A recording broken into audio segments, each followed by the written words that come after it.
Here we go. All right, we are recording. So if you missed it, my name is Tessa Betts, and I'm one of the librarians here at HFC.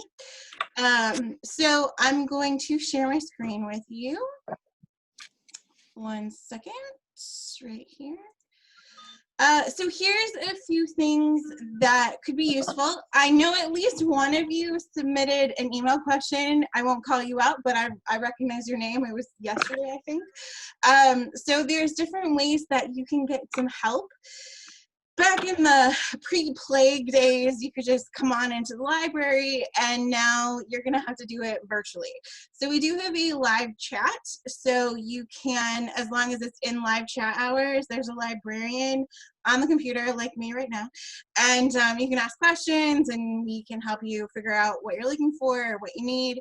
There's also email a question, so if you're not into live chatting or you don't have time, you can also email a question and librarian will get back to you. And there are some Q&As that are already answered that might be useful that you could look through, and I'll show you that page in a minute when we get to the library's homepage. But I just wanted you to know that we have lots of resources. We already talked about, if you don't have a library card number, there's a login in the chat that you can use. So picture, write it down, whatever, make sure you have it until the library's open. Okay, so I sent you a link, this link, and it will take you to the online library. Well, it'll take you to the library's homepage. And then we're gonna go here to research databases. That's where we're gonna get started. But yeah, so does anybody have any questions before we get started? Everybody's kind of cool. Okay, well then I'm going to go live and show you how to do. So again, if you have any questions while we're doing it, feel free to just shout them out. Okay, so hey, this is the library's homepage. That chat I was telling you guys about is right down here. There's a box, you put your name in it, you put your email address so that if we get disconnected, I can get back to you. And then you type your question in and I'll get binged and we're off to the races. If you just want to email, you can click on that and fill out just an email question, and that's cool too. Or there is that FAQs that I was talking about, which are right here. So right now there's 78 of them. Oh, and you can text a question too if you want to text from your phone. But there's 78 questions. Maybe your question's already been asked and you can get an answer that way. Just so you know, ways you can get a hold of us. All right, but let's get down to the researching. So if we go to research databases, it takes us to this big long list. So I did a little practicing and seeing what would be the best place for you guys to do your research. And it's actually going to be this one right here, the Wilson EBSCO database. So I will show you this. So hey, Wilson EBSCO is the best one for this question. Should the U.S. provide free college education to students? InfoTrack Gale, which is the one above it, is okay. I don't think it's as good. The Wilson EBSCO databases have education content in it, and since we're talking about college education, then education journals and magazines and trade journals would be most interested in it. So that's why I would say that's the best one. This screen won't show up on my page because I've already been in the databases today. So this is a screenshot of what it will look like when you go to click on Wilson EBSCO the first time you do it in an internet session. So you're going to get this web access management login page. And if you have your own library card, here's mine. So if you have your own ID card and you have a little sticker on the back, that's your library card number, then you can use your own name in that box like I did.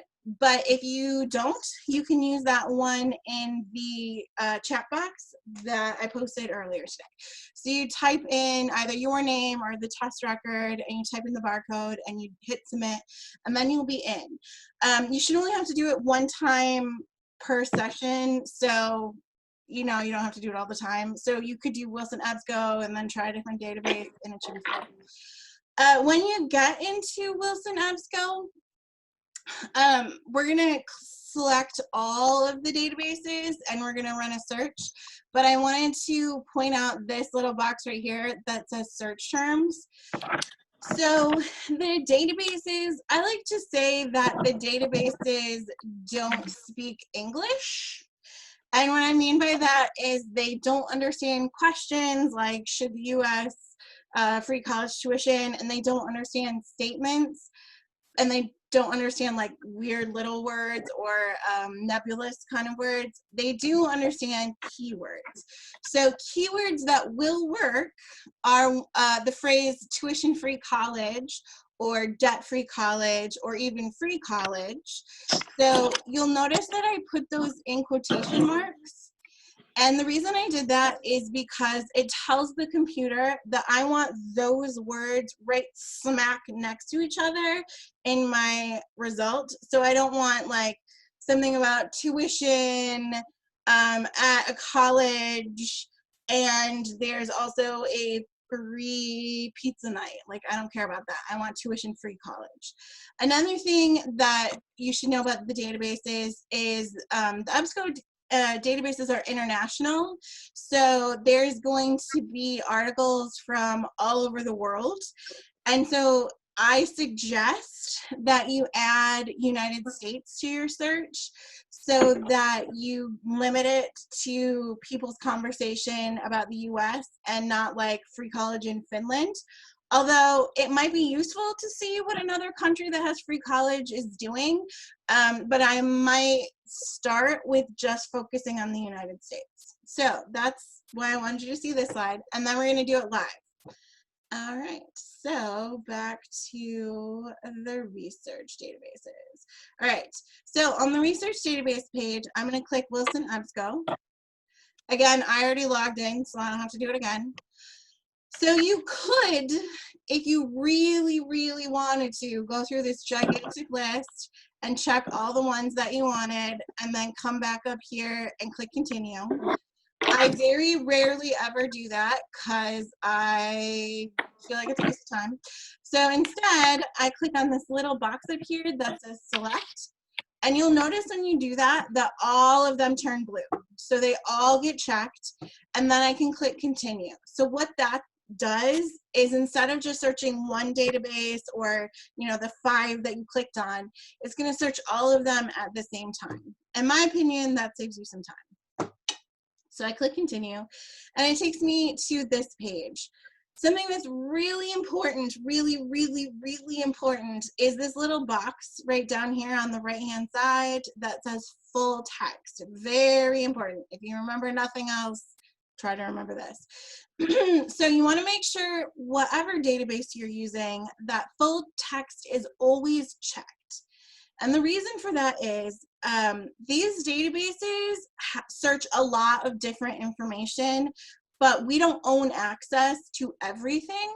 So if you don't click full text, you'll get a bunch of stuff, and some of it we won't own, and then it becomes this big process of trying to track it down. Whereas if you just do full text, it'll just, boom, results will show up and you'll be able to read them. And don't we all want to do that? I think we do. All right, so full text, very important, check full text. There is a little box underneath it that says scholarly peer-reviewed journal articles. I'm pointing it out because sometimes you might have an assignment that requires you to use scholarly articles, peer review articles, academic articles. They all mean roughly the same thing. And so if that ever happens, then I wanted you to know that there's a little box that you can check that'll limit to that. And all peer-reviewed really means is that the article is written by an expert in the field, and then other experts in that field review the article before it gets published. So it's sort of like an extra layer of credibility, I guess.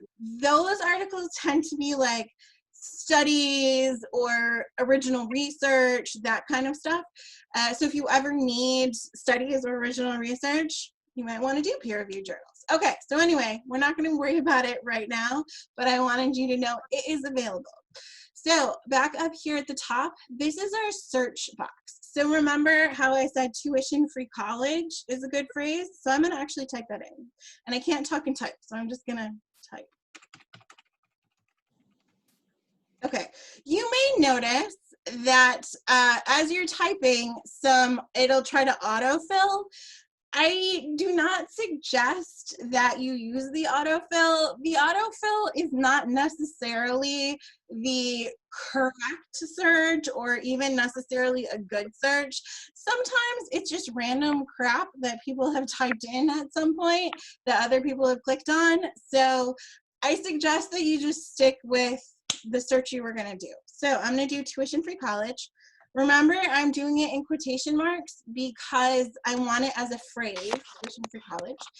And since we're talking about the United States, I want to actually talk about the United States. So my first box is tuition-free college, and my second box, I'm going to actually type United States. Also in quotation marks because I want it as a phrase. You don't have to type out the whole United States of America because a lot of people, United States will get you there. All right, tuition-free college and United States and full text, and then we're going to search. So, all right, I got 138 results, which is actually pretty good. It's not too many, it's not enough, it's actually really solid. But there are things that you could do. So a couple of things is there's this little button right here that says relevance. So you could leave it by relevance. I like it by relevance, but you could switch it by date, either the newest thing first or the oldest thing first. Speaking of date, over here on the left is ways you can sort of break it down, and you'll see there's this little slide bar, and it's for date. So the earliest article is from 1998. Some of you might not have even been born yet. But you can click on the little sidebar. Maybe I just want to do, I don't know, like the last 5 years. So I can move it to say the last 5 years. And now I've got 110 results. So 28? 28 of those results were older than 5 years. So this tells me it's a pretty new topic. 5 years is pretty reasonable. So boom, you'll notice that in my this little box over here on the left, it shows you what you did. So it shows you what your search term was, and it shows you that you did full text, and it shows you that you did your date. So if for some reason you're like, nope, the date was a mistake, I need to undo that, there's a little check mark next to it, and I could click on that, and it'll take that part of my search off. So I don't have to run a whole new search if I screw up. I can just take it off. So now I'm back to my 138. There's some other things too. If for some reason you were getting a lot of articles in a different language, there's a language button that you could click on and limit it to a language that you speak. You could also do geography. This is more for, truthfully, it's more for the nursing students who have to have geography. But there's lots of different bells and whistles, and you're more than welcome to click on any of them that you want. But I say 138 is still a pretty good number. One thing that you need to know about this particular database is the way it's structured. And basically anything that anyone ever does on the internet, if you click on the title, it takes you to the thing, except this database. So if I click on this title, it takes me to something, but where is my article? It is not here. And that is because the way that this database works, if you click on the title, it takes you to what it calls the detailed record page, which will have your title and your authors and where it was published and the date and the page numbers and all the stuff you need for your citations. So this page is useful, but it's not the actual article. So instead, if you look over to the left, there's a little link that says full text. So you want to actually click on the full text. This is very important. Boom, there we go. And now we have our article. We can actually see it. So here's my article. It's a PDF, so it looks exactly like it does in the actual physical object. So any images are there, any charts or graphs are faithfully represented. You know, hey, look, here's a chart. So I personally am excited that there are PDFs. It makes it much easier to do your citations. When you find something that sounds good, like this one sounds pretty good to me, I highly suggest that you save it in some way. If you look over here on the side, you'll see that there's some buttons. So if you're logged into Google, your Hotmail or Gmail account, you could just upload it to your Google Drive really easy. If you have a printer attached to your computer and you like paper copies, you can print it. But if nothing else, I highly suggest you click on the little envelope, which is an email. You can email it to any email address that you want. It does not have to be your Hotmail. You can send it to anyone that you have. You just type in your email address. I suggest you give it a subject like article 1 or something so that you know what it is, and then you can just send it. And boom, it'll show up in your email, and there you go. And you don't have to try to find it again. I highly, highly, highly suggest that you at the very least email yourself anything you think you might want to use at some point. Maybe you're not sure, but it's better than having to go back and try to find it again. I'm trying to save you guys some time. You will notice that it does have this stuff about citations. I have to warn you that the databases, when they have citations, they're just computer generated. They're not person generated. So if you're going to use them, take it with a grain of salt, right? You are smarter than the computer, I promise. And so often there's something a little bit glitchy with them. So just double check them. Just double check to make sure they're right. Before you don't just copy and paste. It's a bad idea. Okay, so it's pretty simple. That's how this database works. The most important things to know are you have to think of a keyword or a phrase, and you have to do full text, and then make sure you click on the full text once you've limited to full text so you can actually get to the article. Does anyone have any questions about that right this second? I do have a couple other things that we will talk about, but does anyone have any questions about that part of databases? All right. If you have questions later, again, you can always chat, or you can send me an email, because you know some people are shy; they don't like to talk in front of everybody. So your teacher said that he emailed this to you, so these screenshots should be in your email, so you should be able to get to them. Speaking of those screenshots, there's also this document that we have at the library. We call it the Hawks test, because we're, you know, cheesy librarians like that.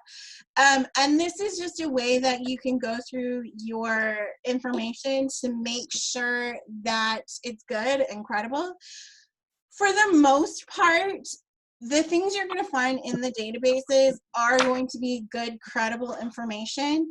If you've ever, maybe you ran a search in Google one time and you got an article and it sounded really good, and you clicked on it and it said, you can read this if you pay us $20. Well, that means that you stumbled across the paid-for internet or the subscription internet, and the college and the library, we've already paid for you guys to have access to the good stuff, the credible good stuff, and that's what you're going to find in the databases. But realistically, I know that sometimes people do a Google search, for example, and you find some stuff. Well, this sort of rubric can help you figure out if what you found is actually good. So these different boxes. It's on a scale. So if you're, if like the age of it, how old, maybe it gets a 0, or maybe it gets a 3. And then how accurate is it? Who's the author? What kind of source is it? Is it suitable? Once you've graded your source, then you can also, you'll see at the very, very bottom, there's sort of a scoring aspect. So if you add up all your points and it only gets like 7 points, then hey, that might be okay for you to know some stuff, but it's probably not good enough to put in your paper. Whereas if you get something that has like 13 points, then hey, awesome, you got a really good source for your paper. So, oh, it looks like we might have a question. Do we have a question? Maybe? Feel free to shout out if you do. Oops. Okay, no question. All right. So this is just one thing to sort of, it's a tool to help you guys. I obviously can't require you to do anything. So if you have any questions about that, you can talk to your teacher. But this is just sort of useful, not just for this assignment, but anytime you're trying to evaluate if something's good or not. You know, if your Nana is posting weird stuff on Facebook, then, you know, feel free to evaluate Nana's sources and tell her, oh, Nana, your source only got a 4. It's not good, Nana. So, hey, that's good stuff. Briefly, your teacher wanted me to cover the whole concept of plagiarism and quotations and all of that stuff. So I'm sure you guys talked about it in class, but sometimes it's just nice to hear it from another perspective. So the 2 things you need to remember are, if you're going to use somebody else's words, then you need to use quotation marks, because quotations equal somebody else's words. But sometimes you want to use somebody else's idea. So if you're using an idea that is not your own, you still have to cite that as well. You would just use what's known as a paraphrase to cite it. Also, things that I've noticed lately are some students have had some questions about what's an in-text citation and what's a works cited. So in your paper, if you're doing a quotation or a paraphrase, then you have to cite it right next to either in your sentence or right after your sentence. So you have to show your reader that you got this from somewhere else immediately where you got it from, because you want your reader to be able to figure out what's your idea and what's your words and where you're pulling support from somebody else. And then the works cited, anything that you mention in your paper needs to show up on your works cited page. So I should never read something and then have them say John Smith said, and then if I go to their works cited, there should be a John Smith, because if there's not, then I'm all confused and who's John Smith and all of that stuff. So if you cite it in your paper, it has to be on your works cited page. Here's a fun little decision tree. Again, you have access to this document, and it's just sort of to help you figure out if you need to quote it or cite it. So did you think of it? Yes, you did. Great, it's your own idea. No, you didn't think of it. Is it common knowledge? So common knowledge sometimes trips people up.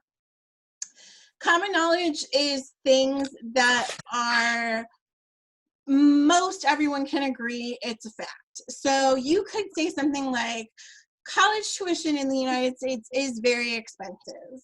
And you wouldn't need to cite that, because I think we can all agree that that is common knowledge. Everyone knows that college tuition in the United States is very expensive. Or the sky is blue. Or in 1492, Columbus sailed the ocean blue, or anything that they probably taught you. If there's a rhyme to it, it's probably common knowledge. So if it's common knowledge, you also don't have to cite it. Everything else is a citation. So somebody else's words, quote it and cite it. If it's somebody else's idea, then you cite it like a paraphrase. So again, just a little decision tree. And then just a couple things to remember. One is, when you're writing a paper, you want to pay attention to the amount of other content that you're using. Your paper should always be mostly your ideas and your interpretation of the research. It should not be a whole string of quotations or a whole string of paraphrases. It should be mostly you. Another thing is sometimes you might find a quotation and the first part of it sounds really, really good and is going to help your argument. And the last part of it also sounds really, really good and is going to help your argument. And then there's all this stuff in the middle that you don't actually need and the author is just really long-winded. You can use an ellipsis. So you can say like first part, ... last part in your quotation marks. And that's okay. You can do that. So that'll help you with the amount of your paper being your own. The one thing about if you're going to use an ellipsis, you can't change the meaning or in some way falsify the citation. So you can't make it sound like John Smith is against something that he's for simply by taking out some words. You can't do that because that's plagiarism. But if they're just being long-winded and you need to chop out some words, you can use the ellipsis. And again, if you mention it in your paper, it should be on your works cited page and as an in-text citation. Anything that's not your own idea or your own words. And if you are ever not sure, you can either ask your lovely teacher or you can also ask a librarian because we do this stuff all the time. All right, so that is me talking and I am now done talking. So if anyone, oh, there's a question in the chat. How old is too old to be a credible source? That's a good question. And I'm gonna say it's gonna depend on the type of information.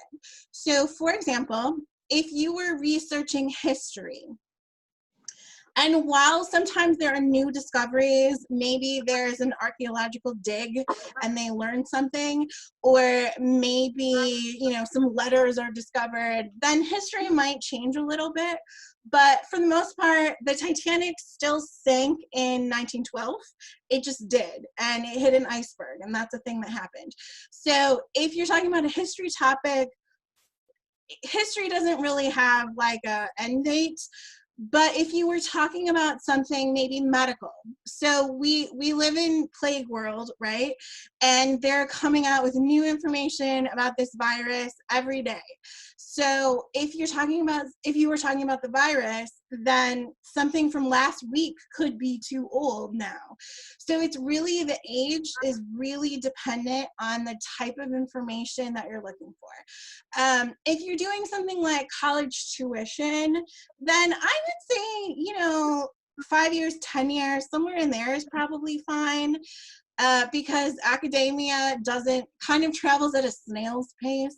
If you ever get a job at a college, you will learn that everything happens very slowly. So I would say within like 5-10 years should be totally fine for this topic. Hopefully that answers your question. Anybody else have any questions about how to find Also, this is Paul Gelinas. Yeah, hi. Hi there. Thank you for doing this. A couple quick things for everybody who's here. There is in the 6th week of the Moodle page, there is a sheet on incorporating borrowed information into an essay. And it includes how much you can borrow, what things you can borrow, and the percentage of your paper that can be borrowed. So you might want to take a look at that. And the other thing is that if you need help with, you may have covered it. I had to walk away.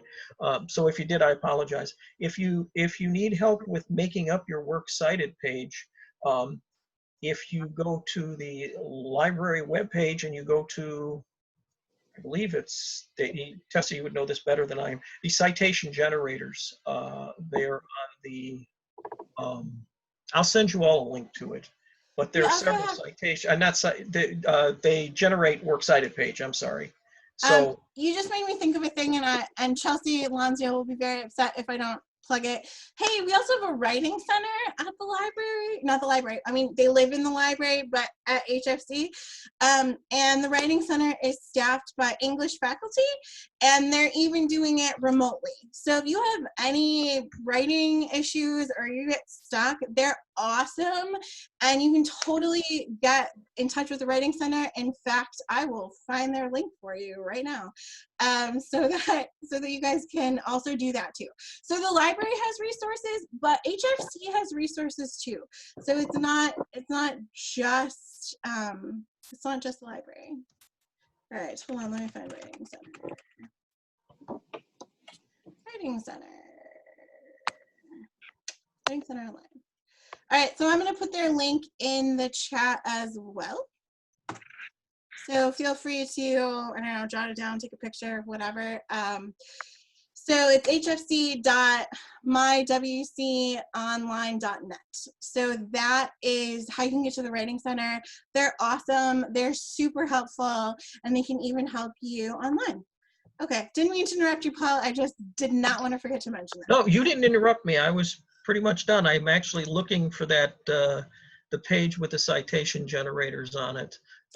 I typically provide that. It's under, if you go to the research database list, it's on the left-hand side where it says citation help under services. It's in the left-hand menu, for whatever that's worth. But I will send a link to it. Sure. And that way, if you have trouble with spacing or what goes where, the citation generators are websites where you enter in your source. It'll ask you questions like, do you have is it in print? Is it online? If it's in print, is it a book?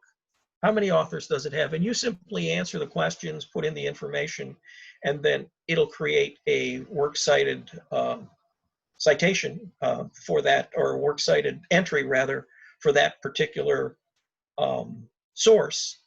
And if you can make a page, it'll create a page. For most of these citation generators, you have to become a member, but you don't necessarily, but it doesn't cost you anything. You just get an account, you put in name and email, and it'll create your page simply by prompting you for the question with questions for the information about each source. And then if you click create a page, it'll put it into alphabetical order for you, and it'll format it for you.